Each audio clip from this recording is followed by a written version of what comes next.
Hello students, so today we will discuss the remaining teaching methods of unit 6. Okay, so the today's methods are workshop, seminar, workshop, symposium and role play. Okay, the first is seminar. So seminar is a small group discussion that provides an opportunity for knowledge integration at high level. Okay so सबको पता है seminar एक math जिसमें क्या होता है कि इसे ग्रुप डिस्कशन होता है, ठीक है। ग्रुप डिस्कशन होता है जिसमें क्या होता है, एक स्मॉल ग्रुप डिस्कशन होता है जिसमें कि जो भी यहाँ पे पार्टिसिपेंट्स होते हैं उनको एक अपॉर्चुनिटी मिलती है कि अपनी नॉलेज को अपग्रेड करने के लिए। देन इसके ऑब्जेक्टिव्स क्या हैं सेमिनार के। तो फर्स्ट ऑब्जेक्टिव ये है कि इससे अपॉर्चुनिटी मिलती है पार्टिसिपेंट्स को। जो सेमिनार का जो टॉपिक होता है वो बेसिकली जो होता है एक रिसर्च प्रोसीजर होता है, ठीक है। रिसर्च से रिलेटेड यहाँ पे इसका एक टॉपिक होता है, ठीक है। तो उससे वो एक प्रॉब्लम सॉल्विंग अप्रोच के अकॉर्डिंग उसको हम वहाँ पे जो टॉपिक लिया जाता है उसको डिस्कस करते हैं, ठीक है। तो फर्स्ट इससे जो पार्टिसिपेंट्स होंगे उनको एक अपॉर्चुनिटी मिलती है कि जो भी रिसर्च प्रोसीजर है और जो साइंटिफिक एनालिसिस है उस मेथड्स को वो क्या कर सकते हैं, लर्न कर सकते हैं। देन सेकंड उनको जो प्रॉब्लम सॉल्विंग अप्रोच है जिस मेथड से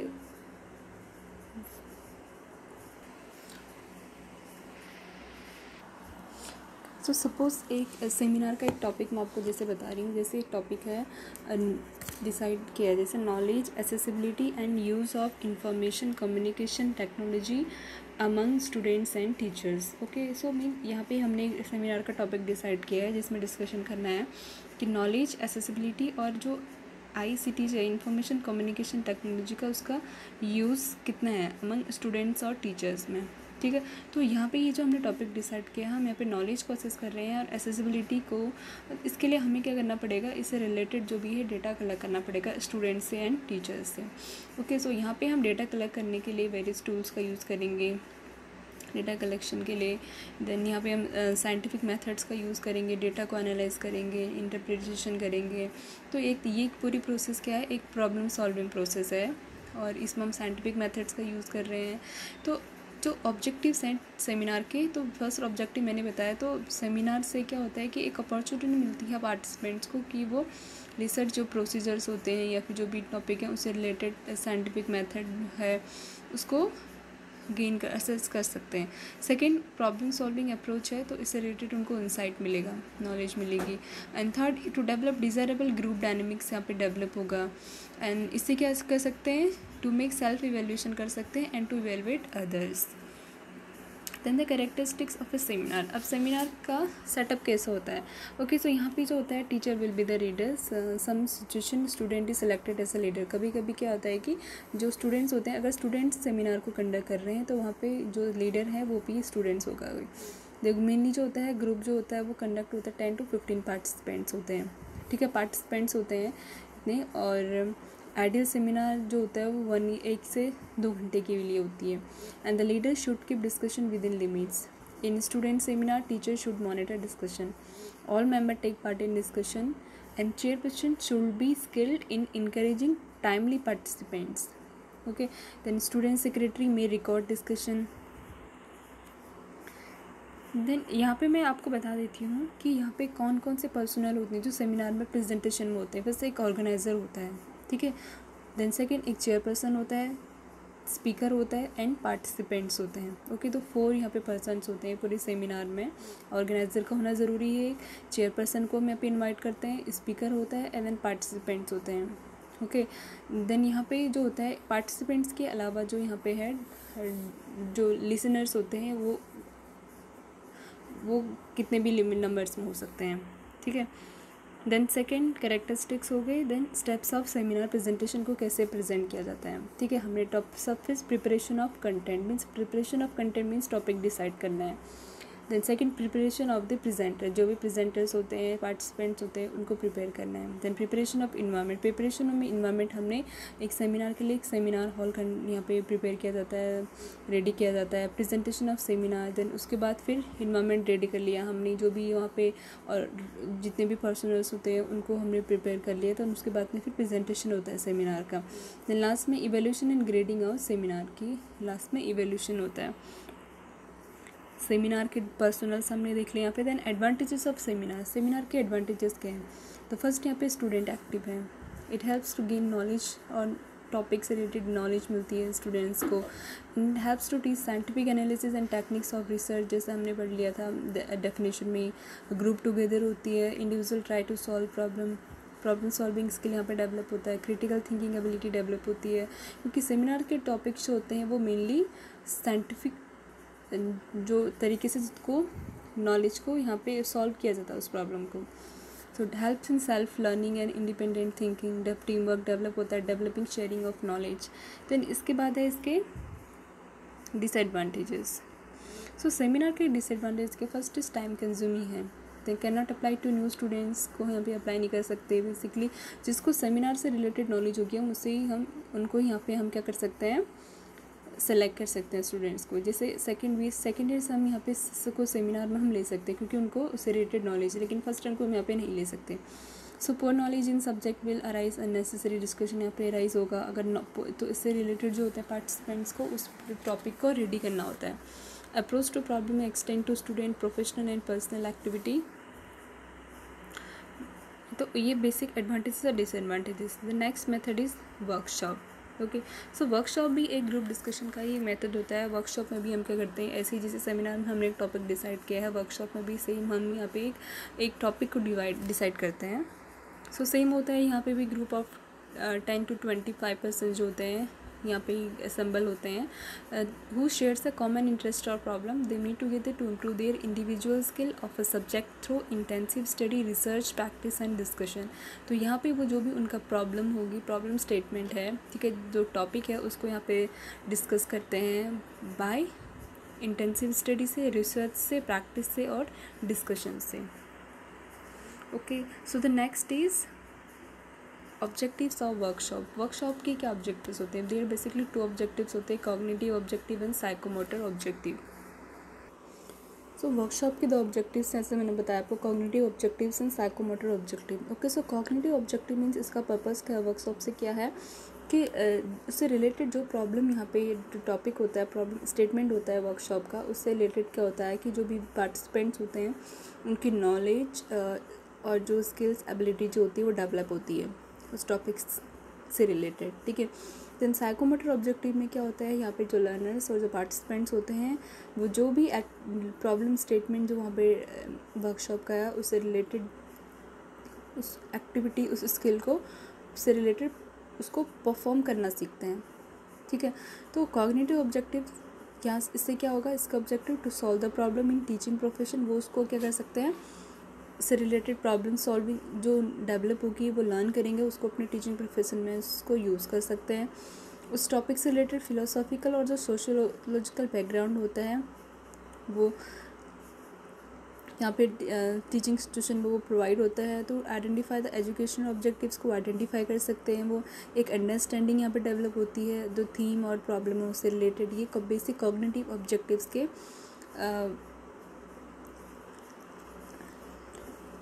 ऑब्जेक्टिव्स हैं। द साइकोमोटर ऑब्जेक्टिव, तो साइकोमोटर ऑब्जेक्टिव में मैंने आपको बताया कि सिर्फ वर्कशॉप से रिलेटेड जो भी प्रॉब्लम स्टेटमेंट तो उससे रिलेटेड स्किल को वो डेवलप करते हैं, ठीक है। जिससे to develop the proficiency for planning और organising teaching and instructional activities को फिर क्या कर सकते हैं, वो उसे ऑर्गेनाइज कर सकते हैं, अपनी टीचिंग और इंस्ट्रक्शनल एक्टिविटीज़ को, स्किल्स को यहाँ पे डेवलप कर सकते हैं। To perform a task independently कर सकते हैं। And to determine and use of teaching studies, जिसको डिटरमाइन कर सकते हैं, यूज़ कर सकते हैं effectively. To train the persons for using different approaches of teaching, ठीक है। तो वर्कशॉप का जो टॉपिक होता है, जो प्रॉब्लम स्टेटमेंट यहाँ पे लिया जाता है वर्कशॉप में, वो भी सेमिनार की तरह ही होता है, प्रॉब्लम सॉल्विंग होता है। तो इससे रिलेटेड जो भी नॉलेज यहाँ पे पार्टिसिपेंट्स को मिलती है वो उसको अप्लाई कर सकते हैं इन टीचिंग में। तो first second is organisation of the workshop. तो फर्स्ट इसके 2 फेजेस होते हैं, pre active phase and active phase, okay. So in pre active phase में क्या होता है, इसके कुछ स्टेप्स हैं। तो फर्स्ट स्टेप में डिफाइन द गोल्स को डिफाइन करना होता है कि वर्कशॉप का टॉपिक क्या होगा, प्रॉब्लम स्टेटमेंट क्या होगा। डिसाइड द टारगेट ग्रुप, हमने यहाँ पे वर्कशॉप में हम क्या करते हैं कि अपने टारगेट ग्रुप जो भी हमारा टॉपिक है रिलेटेड, उससे रिलेटेड जो भी हमारे ग्रुप्स होते हैं उनको हमने डिसाइड करना है, ठीक है। तो जैसे हमने वर्कशॉप का एक टॉपिक लिया है कि किसी भी नॉलेज को असेस करना है स्टूडेंट्स की, तो हम क्या करेंगे उस टॉपिक से रिलेटेड स्टूडेंट्स ग्रुप को लेंगे, ठीक है।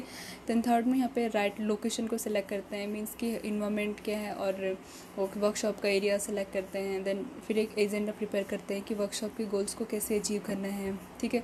देन एक फॉलो प्लान लेते हैं कि उसके बाद हम क्या करते हैं, जो भी वहाँ पे पार्टिसिपेंट्स होते हैं उससे उनको हम क्या करते हैं, एट लास्ट एक क्वेश्चन आवर प्रोवाइड करते हैं, जिसमें कि वो अपने जो इवेंट के एंड में जिनसे मतलब फीडबैक लेना है, देन उसके बाद वो अपनी जो भी ओपिनियंस होते हैं उनको शेयर कर सकते हैं। देन इसके एक्टिव फेज जो होते हैं, मेनली वर्कशॉप जो होती है वो 3 to 10 डेज़ की होती है, मेनली मैक्सिमम 3 डेज़ की होती है। तो ये जो मेन टाइम पीरियड होता है एक्टिव फेज, जिसमें कि वर्कशॉप आप कंडक्ट कर रहे हैं, ठीक है। तो फर्स्ट स्टेज में क्या होता है इसकी, यहाँ पे थीम प्रेजेंटेशन होता है, ठीक है। थीम प्रेजेंटेशन या जो भी प्रॉब्लम स्टेटमेंट है वो प्रेजेंट होता है। सेकंड स्टेज में क्या होता है, जो भी मेथड्स होते हैं यहाँ पे, जो हमारे टॉपिक से रिलेटेड जो भी मेथड्स होते हैं उनको प्रैक्टिस करते हैं। सेकंड स्टेज में ग्रुप को डिवाइड कर देंगे स्मॉल ग्रुप में, जैसे वर्कशॉप फॉर लेसन प्लानिंग और राइटिंग ऑब्जेक्टिव्स इन बिहेवियरल टर्म और क्वेश्चन बैंक वर्कशॉप जो भी होते हैं इससे रिलेटेड क्या करते हैं, ग्रुप्स में डिवाइड कर देते हैं, ठीक है। देन थर्ड स्टेज में क्या होता है कि at the round up of the workshop और representative of each group will then be asked to present the finding. अब ग्रुप को हमने डिवाइड कर दिया, देन थर्ड स्टेज में जो भी जो वहाँ पे रिप्रेजेंटेटिव्स होंगे ग्रुप की, वो अपनी फाइंडिंग्स को प्रेजेंट करेंगे पार्टिसिपेंट्स के सामने, ठीक है। देन लास्ट फॉलोअप होता है। Then follow up is an important part of a good workshop. The effectiveness of a workshop is assessed by objective follow up, ठीक है। अगर जो ऑब्जेक्टिव हमने सेट किया है उसके अकॉर्डिंग हमारी वर्कशॉप अगर कंडक्ट हो रही है तो mean that will be effective. Here the trainees are asked to continue their task and examine its workability and usability in their institutions. So workshop के 2 फेजेस थे, pre active phase and active phase. Then roles in workshop method. Then workshop में personnels क्या क्या होते हैं, ठीक है। तो यहाँ पे भी एक ऑर्गेनाइज़र होता है जो मिनी प्रोग्राम को ऑर्गेनाइज़ करता है, एंड जिस ऑर्गेनाइज़र में भी अगर आपकी क्लास सेमिनार वर्कशॉप को कंडक्ट कर रही है तो आपकी क्लास के सभी स्टूडेंट्स क्या होंगे, यहाँ पे ऑर्गेनाइजर्स होंगे, ठीक है। और जिस ग्रुप में आपको आप यहाँ पे एज अ पार्टिसिपेंट ले रहे हो, मे बी फर्स्ट ईयर को ले रहे हो, तो वो सभी पार्टिसिपेंट्स होंगे।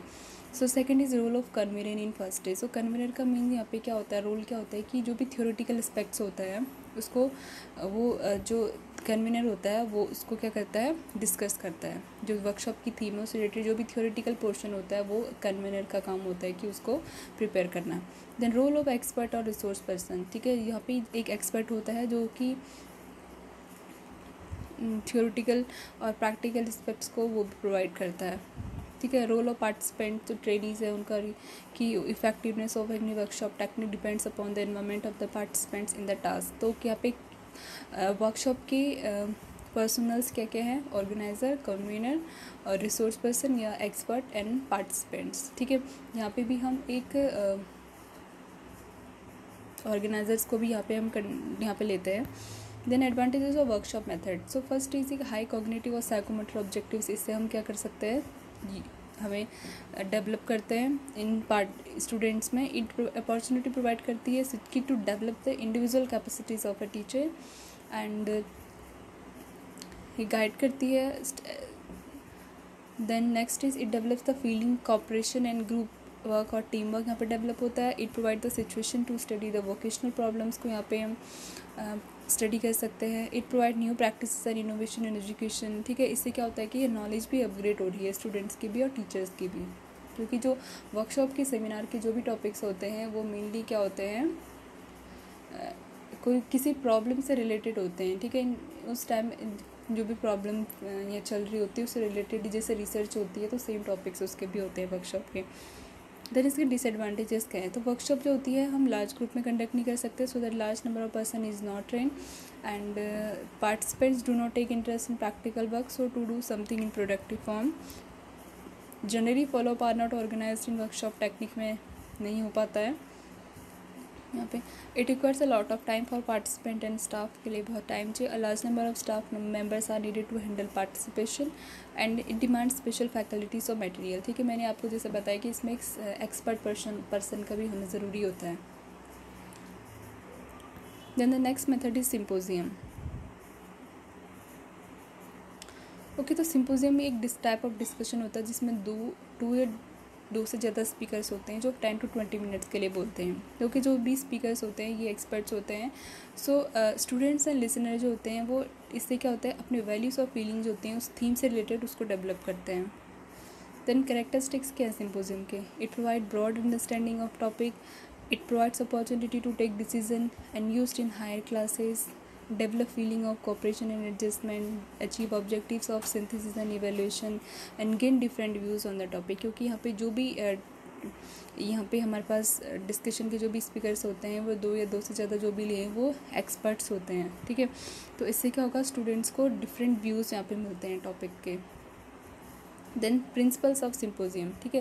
तो स्पीचेस जो भी यहाँ पे होंगी वो आर्गुमेंटेटिव होनी चाहिए और इन्फॉर्मेटिव होनी चाहिए, ऑब्जेक्टिव बेस्ड प्रेजेंटेशन होना चाहिए, यहाँ पे समरी इंक्लूड होनी चाहिए एंड कंक्लूजन इंक्लूड होना चाहिए। Each speech proceed without interpretation and chairman introduces the topic and suggest its importance and approaches. Member participating way sit in straight line में होते हैं and chairperson in the middle में होता है, ठीक है, जैसे ये दिख रहा है आपको, ये चेयरपर्सन मिडिल में एंड मेंबर्स स्ट्रेट है।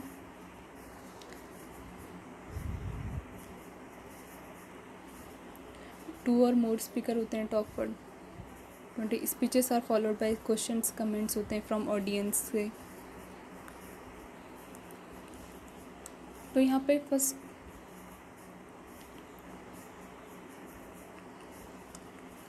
अब यहाँ पे जो मेंबर्स हैं, चेयरमैन है, स्पीकर है, ऑडियंस है, ठीक है। तो चेयरमैन का क्या रोल है? सिलेक्शन ऑफ टॉपिक को सिलेक्ट करना, डिस्ट्रीब्यूट करना सब टॉपिक्स को, गाइड करना स्पीकर को टूवर्ड ऑब्जेक्टिव्स के लिए, समराइज़ करना है, कंक्लूजन करना है, ये चेयरमैन का रोल है।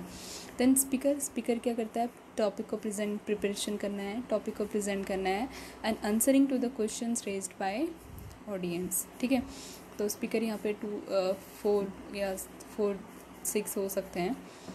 एंड देन ऑडियंस स्पीचेस को लिसन करती है, क्वेश्चंस को रेज करती है। देन इस मेथड के एडवांटेजेस एंड डिसएडवांटेजेस क्या हैं? फर्स्ट एडवांटेज है कि ये इसको हम लार्ज ग्रुप में भी अप्लाई कर सकते हैं, ठीक है। यहाँ पे लिसनर्स जो होते हैं, ऑडियंस होते हैं, वो लार्ज ग्रुप में हम ले सकते हैं। ब्रॉड टॉपिक्स को यहाँ पे हम डिफाइन यूज़ कर सकते हैं डिस्कशन के लिए। ऑर्गेनाइजेशन गुड होता है, स्पीचेस आप प्रिपेयर्ड बिफोर हैंड, पहले प्रिपेयर कर लेते हैं। डीप इंसाइड इनटू टॉपिक यहाँ पे मिलता है। Develop independent study and used in political meetings. Then इसके डिसएडवांटेजेस क्या हैं? Inadequate opportunity to all student, सभी को अपॉर्चुनिटीज़ नहीं मिलती अपने क्वेश्चंस को रेज करने की। स्पीचेस की भी लिमिटेड 10 to 20 मिनट्स हैं। लिमिटेड ऑडियंस है, question and answer limited to 3 to 4 minute and chairman has no control over speakers. Speaker had full freedom to speak on the topic and different aspects of theme are not presented simultaneously. Listeners remain passive. Okay, the last method is role play. Okay, so role play is a technique that allows students to explore realistic situation by interacting with other people in a managed way in order to develop experience and trial different strategies in a supported environment. ठीक है। तो एक technique ये होती है जिसमें क्या करते हैं हम, रियलिटिक जो सिचुएशंस होती है उसको हम क्या करते हैं यहाँ पे इंटरेक्ट करते हैं विथ पीपल्स के साथ में, जिससे क्या होता है हम डिफरेंट जो एक्सपीरियंसेस यहाँ पे डेवलप होते हैं स्टूडेंट्स में, ठीक है। सो मेनली रोल प्ले के 2 टाइप्स होते हैं, सोशल ड्रामा होता है एंड साइको ड्रामा।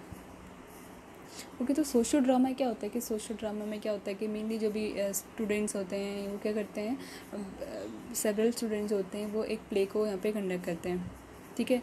किसी भी रिलेटेड टॉपिक से रिलेटेड प्ले को यहाँ पे कंडक्ट करते हैं, मेनली जो सोशल इश्यूज से रिलेटेड। ओके, तो साइको ड्रामा में क्या होता है कि साइको ड्रामा मेनली इसको साइकोथेरेपी में यूज़ करता है। जैसे किसी पर्सन के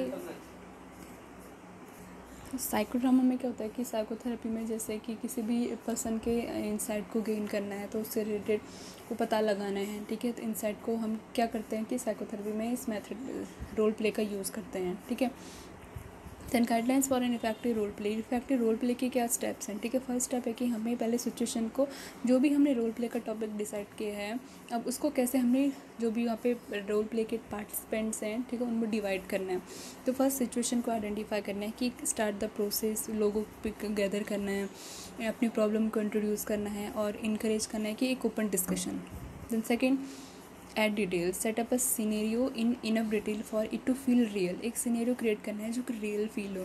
देन थर्ड, असाइन रोल्स, कि अब रोल को असाइन करना है जो भी पार्टिसिपेंट्स हैं। Then four, act out the scenario, then उसके बाद सिनेरियो से रिलेटेड जो उसको वहाँ पे परफॉर्म करना है, ठीक है, हर पार्टिसिपेंट को। देन लास्ट में discuss what you have learn. The next is advantages and disadvantages. So role play is a social activity होती है, तो इससे क्या होता है कि ये हमें रियल लाइफ के लिए प्रिपेयर करती है स्टूडेंट्स को, इंडिकेट्स करंट स्किल लेवल को, उनके इंडिकेट्स को वहाँ पे उन्हें इंडिकेट करती है, ठीक है। और भी इसके बहुत सारे एडवांटेजेस रोल प्ले के। रोल प्ले से क्या कर सकते हैं, जो पार्टिसिपेंट्स होते हैं, जो भी स्टूडेंट्स होते हैं, सोशल इश्यूज़ को वहाँ पर रेज कर सकते हैं, अवेयरनेस क्रिएट कर सकते हैं, ठीक है। डिसएडवांटेजेस हैं कि sometime is uncomfortable, make some uncomfortable, may not be taken seriously. अगर सीरियसली नहीं हो तो एक फॉल्स मैसेज भी सोसाइटी को जा सकता है, ठीक है। तो इसके कॉमन ये एडवांटेजेस एंड डिसएडवांटेजेस थे। सो आज हमने टीचिंग की 4 मेथड्स को देखा। First is seminar, okay, the next is workshop and symposium, and so seminar, workshop और symposium में बेसिकली ग्रुप डिस्कशन टाइप ही मेथड्स होती हैं, बस थोड़ा सा इसका जो सेटअप होता है वो डिफरेंट होता है, ठीक है। सेमिनार वर्कशॉप में थोड़ा सेम है एंड सिम्पोजियम में थोड़ा डिफरेंट है, एंड द रोल प्ले।